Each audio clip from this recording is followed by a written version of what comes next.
Non mais cette petite ambiance champêtre. Ben ouais, bienvenue. Regarde, j'ai préparé une petite tropézienne à la framboise.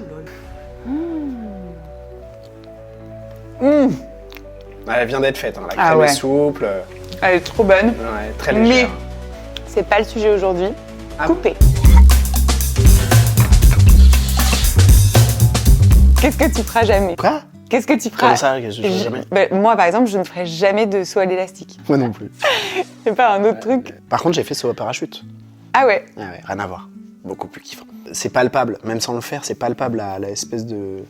C'est vachement impressionnant, tu vois, l'élastique, tu vois le sol. Moi, j'ai sauté dans les nuages, ça n'a rien à voir. Mais pourquoi tu l'as fait, le saut en parachute? C'est un cadeau d'anniversaire. Cadeau, évidemment, je mets des guillemets. Ouais. Parce que sur le moment, je faisais pas le malin. Cadeau de merde! Mais en vrai, j'ai kiffé. Est-ce que tu mens, toi? Ouais, mais j'aime bien que ça se voit. Non, mais j'aime bien que ce soit, tu sais, un peu gros, parce que justement, ça devient un peu drôle. C'est un truc chez toi, l'humour, quand même. Tu fais tout le temps des blagues. Parce que j'aime pas me prendre au sérieux. Je crois que le pire truc qu'on puisse me dire, c'est que je manque d'humilité. Donc je me cache toujours derrière l'humour pour avoir jamais l'air sérieux et me prendre au sérieux. Je crois que c'est ça. Mais ouais, là, tu vois, on a abordé le truc de manière très superficielle, mais je pense qu'il y a de ça. Parce que quand on regarde un peu, t'as quand même un sujet légitimité. J'ai toujours eu un peu le syndrome de l'imposteur. Mais pourtant, t'es au bon endroit.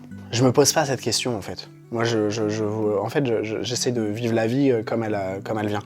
Donc je me demande pas avec le recul si ce que j'ai fait c'est bien, si là où je suis c'est là où je devrais être. Je me pose pas du tout ces questions-là, quoi. On va pas faire de la psychologie de comptoir, tu m'as pas du tout préparé, j'ai pas les réponses. Je vais te sortir des trucs bidons. Si tu t'en foutais, tu te poserais pas la question. Mais je me la pose pas, c'est toi qui me la poses. Oui, mais t'as pas la réponse, ça veut dire que tu les questionnes. J'ai pas la réponse parce que je cache tout derrière le fait que je pense que mon syndrome de l'imposteur est plus fort que tout. Quand j'ai été dans mes jeunes années de pâtissier, j'ai menti sur mon CV pour atteindre des places à plus de responsabilités. Et je pense que ça m'a construit comme un pâtissier menteur, un peu ça à la base. Tu vois, j'ai un peu mytho sur mon CV et j'ai franchi des étapes comme ça. J'ai gagné beaucoup de temps, mais en fait, c'était un mauvais calcul parce que notre métier, il met du temps à acquérir toutes les techniques et tout. Donc j'ai dû après rattraper, mais en loose day pour pas qu'on se rende compte qu'il y a des choses que je savais pas faire. C'est peut-être une raison. Et franchement, c'est un truc que là, je te dis spontanément parce que j'ai jamais vraiment réfléchi à ça.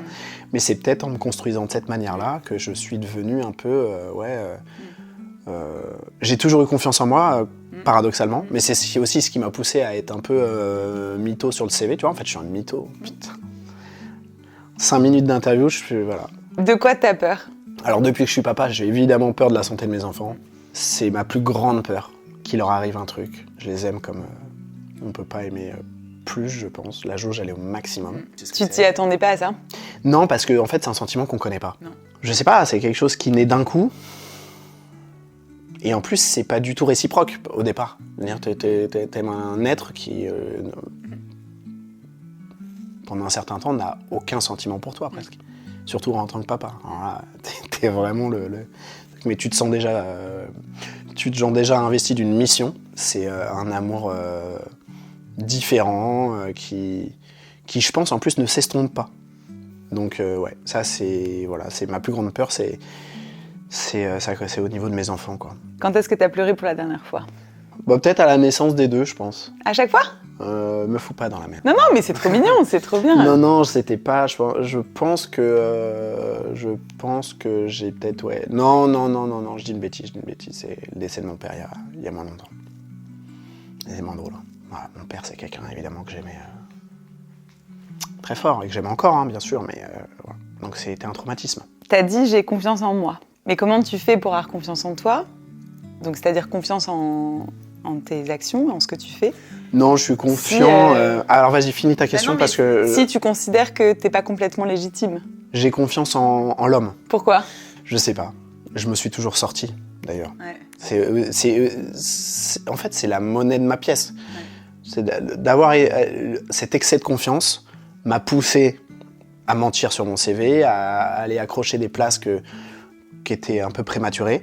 Je m'en suis sorti. Ça a construit un pâtissier un peu donc en position de, comme je dis, d'imposteur, entre guillemets, de syndrome de l'imposteur au départ. Forcément, c'est le revers de ma médaille. L'excès de confiance m'a fait sentir un peu imposteur, mais en gardant cette confiance. Un peu, je te dis, arrête-moi si tu peux, quoi. t'es un énorme mytho, en fait. Putain, en 2 minutes, tu m'as fait tomber mon côté, le gars sain, bien sous tout rapport. La vérité sur Yann Couvreur. Ouais, là, c'est cata. Enfin, c'est quand même magistral comme contradiction, parce que tu me dis toujours, je supporte pas de me voir en vidéo. Ah ouais. Ma voix, me voir, c'est l'enfer. Mais toujours.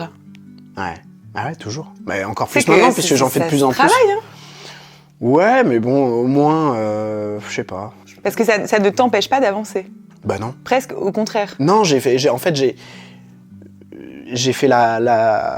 suis passé à autre chose en fait. Ok, Ouais, bah ouais. je m'aime pas, je sais que je m'aimerais pas, on va quand même tourner, on va quand même faire des trucs parce que ça fait partie de mon travail, donc je le fais parce que il faut le faire en fait. Mais j'ai pas, par exemple une émission, par exemple je vais passer à la télé ou truc, je vais jamais regarder. Ouais. Parce que je me dis, connard, là. Voilà. J'ai envie de me mettre des tartes. Mais il faut s'aimer. Ouais, mais je m'aime sous d'autres trucs. C'est juste l'image que je renvoie à la télé, j'aime pas. J'aime pas ma gueule, j'aime pas ma voix, mais je trouve que je suis quand même quelqu'un de charismatique et qui fait preuve d'humour. Et c'est comme ça que je m'en sors. Ouais, okay. Voilà. Donc, c'est cette partie-là que j'aime bien de moi. Et cet excès de confiance me donne, entre guillemets, ce charisme. Voilà. T'as tout misé sur la personnalité. Ouais, bah, Est-ce que t'aimes bien qu'on t'aime? bien sûr. Évidemment, sinon, on a tous besoin d'être aimés, non? Non, mais c'est quand même fou de dire ça. C'est plus important pour toi d'être aimé que de t'aimer, toi. Mais on choisit pas de s'aimer. Bah, on peut travailler dessus. Toi, on dirait que c'est genre, bon, bah, je m'aimerais jamais, de toute façon. Ouais, c'est exactement ça. Bah oui, mais pour aimer tes enfants, pour aimer ta femme. Ah, mes enfants, je les adore, ma femme, je l'adore. Ah oui. Y a pas de, c'est très différent. Je peux aimer sans m'aimer. Je trouve que c'est très, très différent, moi. Ah ouais. Bah ouais. Qu'est-ce que t'aimes qu'on dise de toi? J'aime bien qu'on dise de moi que je suis un bon pâtissier, déjà. Ouais. Ça, c'est hyper flatteur pour moi. Et c'est quoi justement un compliment précis à ce sujet? Moi, je trouve que ma pâtisserie, j'ai une vision de ma pâtisserie, et quand la personne qui la goûte a la même vision, je trouve que c'est génial. C'est-à-dire l'équilibre, le goût, la précision. Voilà, quand on décrit ma pâtisserie comme ça me fait plaisir, vraiment. En plus, fondamentalement, c'est vraiment de ça dont je me nourris, des compliments sur mes gâteaux. Ça, c'est vraiment un plaisir. Et ça arrive pas tout le temps, hein. Des fois on déçoit, et les gens ont plutôt tendance à dire quand ils sont déçus que quand ils aiment. Et ça, comment tu le prends? Avant, c'était très dur. Ouais. Bah, je l'acceptais pas, tout simplement. En fait, je croyais le client, mais j'acceptais pas qu'on ait pu... Enfin, des fois, ils me décrivent des trucs qui sont débiles, et je me dis, mais c'est pas possible, on n'a pas pu faire ça, quoi. La remise en question, c'est un truc que vraiment j'ai. Donc voilà, je l'acceptais pas, mais je remettais tout en question, un truc pour une remarque. Et puis au fur et à mesure, il y en a eu tellement, je me suis habitué, quoi. Et le problème, c'est que ouais, plus tu grandis, moins t'as de contrôle. C'est quelque chose aussi que j'ai dû accepter, parce que moi, je déteste ça, perdre le contrôle. D'ailleurs, je bois quasiment pas d'alcool, voire à 0, parce que j'accepte pas de perdre le contrôle sur moi, sur le fil des choses et tout. Donc la perte de contrôle, pour moi, c'est quelque chose qui est très dur. Et en grandissant avec la pâtisserie, c'est un truc sur lequel je travaille, mais intérieurement, tout seul. Je me dis, bon, bah, il faut que je lâche prise, parce que sinon, déjà, je vais m'esquinter la santé. Et voilà, il faut accepter que l'entreprise grandisse. C'est quelque chose de, je pense, bien. Ouais, je me fais un petit boulot, quoi. Tu vois, je bosse quand même sur moi. C'est quoi la journée parfaite? Je vais pas te cacher, aujourd'hui, je me réveille sur des heures normales. C'est-à-dire, je mets mon réveil à 7h le matin, je dépose mes enfants à l'école. 8h30, je vais au travail. Ça, c'est ma journée type. Mais si à 8h30, déjà, j'ai 4 mails en me disant « il manque ça dans les boutiques, ça c'est arrivé en retard, le camion il n'est pas parti », et j'ai déjà un petit dos labo à régler avec les équipes, déjà, ça me tend. Ça me tend parce que j'aime bien que le plan se déroule sans accroc. Évidemment, c'est pas souvent le cas. Il y a toujours un petit hic, un petit couac. En général, quand je demande la journée parfaite, on me dit je suis à Ibiza, les pieds dans le sable, je me lève, je bois mon café, je fais mon yoga, je me balade. Toi, tu m'as décrit une journée du quotidien. Bah oui, je pensais que c'était ça en fait. Non, mais en fait, c'est marrant que spontanément tu penses à ça. T'es très heureux dans ton quotidien. Bah, j'adore mon travail, ouais, bien sûr. J'adore mon entreprise en fait. Ouais. J'adore mon entreprise, j'adore mes collaborateurs, j'adore mes associés, j'adore tout mon environnement, j'adore. Et à côté de ça, tu sais être en vacances? Alors moi oui, mais mon entourage a l'impression que je ne suis pas en vacances, alors je le suis. Ouais. Mais si tu veux, je travaille beaucoup à distance, ouais. Je suis en contact permanent avec les équipes. Il y a une transition en fait entre le mode vacances et le mode pro qui est finalement assez souple. En fait, la vraie question c'est, est-ce que je relâche? Non. Je ne relâche pas. Donc je ne sais plus ce que c'est que des vacances où tu oublies complètement le boulot. Mais c'est la vie d'entrepreneur, on est des millions. Bien, un entrepreneur ne relâche jamais. Eh ben, je fais pas exception. Merci Yann. Avec plaisir. Évidemment que je suis pas venue jusqu'à chez Yann Couvreur pour pas parler gâteau. Et aujourd'hui, tropézienne. Déjà, tu m'apprends un truc, c'est qu'une tropézienne, c'est ni plus ni moins qu'une brioche. Je pense pas que je t'apprenne ça. Oh, mais genre, moi je me dis ça va être une pâte un peu différente. Genre... Non, nous on fait une brioche qu'on va après cuisson, post-cuisson, imbiber avec un petit sirop de fleur d'oranger. Donc on commence par la brioche. On commence par pétrir la brioche, donc on met d'abord la farine et tous les éléments secs. Donc le sel notamment, le sucre évidemment. Voilà, t'as vu, j'ai mis le sel d'un côté. Du coup, je vais mettre la levure boulangère de l'autre. Pourquoi? Parce qu'ils s'aiment pas les deux. Ils n'arrivent pas à cohabiter. Le sel, en fait, vient annuler l'action de la levure. Donc, c'est-à-dire qu'après, ta brioche ne pousse pas correctement. Là, je me permets de mettre le lait pour essayer d'agglomérer un tout petit peu tout ça. Et puis, on y va. On va laisser agglomérer un petit peu. Puis, on va rajouter petit à petit le reste, à savoir les œufs, le beurre, un peu de rhum et il y a aussi une petite pointe de crème dans ma recette. On va rajouter les éléments liquides petit à petit. La crème, je vais mettre le rhum. Oh, la petite fleur d'oranger. On va laisser comme ça pétrir gentiment. Il nous restera le beurre. Et pendant ce temps-là, je te propose qu'on commence par faire une petite crème pâtissière qui va constituer en fait la base de notre crème diplomate qui va venir à l'intérieur de notre tropézienne. Je peux la faire? Ouais, si tu veux. Allez. Là, on va gratter la gousse. Et voilà. Dans ce petit saladier à côté pendant que ça chauffe, on va mélanger les jaunes et le sucre déjà. Voilà. Et ensuite, une fois que tu les as bien blanchis, tu vas pouvoir rajouter le mélange farine maïzena. On va le laisser chauffer. Dès que ça bout, hop, hop. Voilà. Et là, l'idée, voilà, c'est de reliquéfier ton mélange pour... Mais je le remets sur le feu? Voilà, exactement. Donc on a notre brioche qui est quasi prête à aller pousser. Ouais, on va incorporer le beurre. Bien sûr, qui n'est pas encore beurré. On a la pâtissière sublime. Je pense qu'en elle-même, c'est une... On aurait pu faire juste une crème pâtissière à la cuillère. Et après, il faudra mettre les framboises et le streusel parce que Yann Couvreur a pris des libertés sur la tropézienne. Donc maintenant que la pâte est bien décollée, regarde, je vais juste rajouter les parcelles de beurre. Comme ça, le beurre, il est un peu froid quand même. Les parcelles de beurre. Oh! Je me suis niqué. Voilà, donc ça, tu vois, déjà, on va la mettre à peu près en forme, on va pas trop la travailler, on va la laisser reprendre au frigo parce que là, tu vois, elle est très souple. Ok. Tu vois. Elle est belle, hein? Alors, hop, juste avant de mettre en pouce, je vais juste humidifier un petit peu le dessus. C'est de l'eau? Ouais, juste de l'eau. Ok. Hop. On va la faire pousser dans le cercle, comme ça, pour essayer de gérer à peu près la pousse uniforme. La brioche a poussé, donc là, je vais dorer en tapotant comme ça. Alors, on va venir planter 8 framboises, on va les planter comme ça.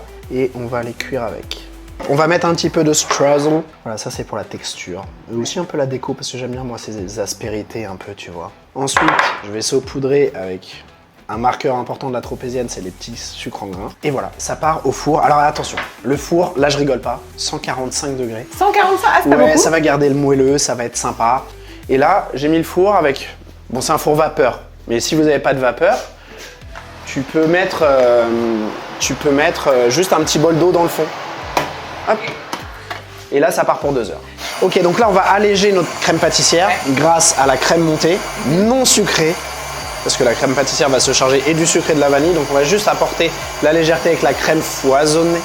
Une crème à 35% foisonnée. Allez, hop. Voilà. Oh là là. Trop belle. Alors, notre brioche, elle a un peu refroidi, tu vois, elle est à peine tiède. On va essayer de l'ouvrir en deux le plus droit possible. Donc pour ça, il y a une technique. Tu vois, je vais la marquer tout autour. Je vais d'abord faire le tour. Et voilà, tu vois, là, j'ai rejoint de l'autre côté. Ah, tu continues, ok. Et là, je continue et je suis, en fait, la marque.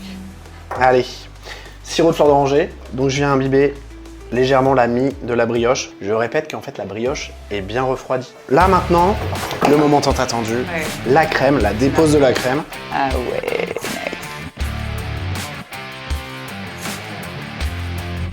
Oh là là là là. Et là, on va venir mettre les petites framboises. Ça, je te laisse faire. Ah ouais, t'en remets? Ah bah oui. Et tu veux qu'on les voit un peu à l'extérieur aussi? Ouais, ça peut être sympa. Ok. Je te cache pas. C'est bon? Ouais. On referme. Oh là là. quel plaisir.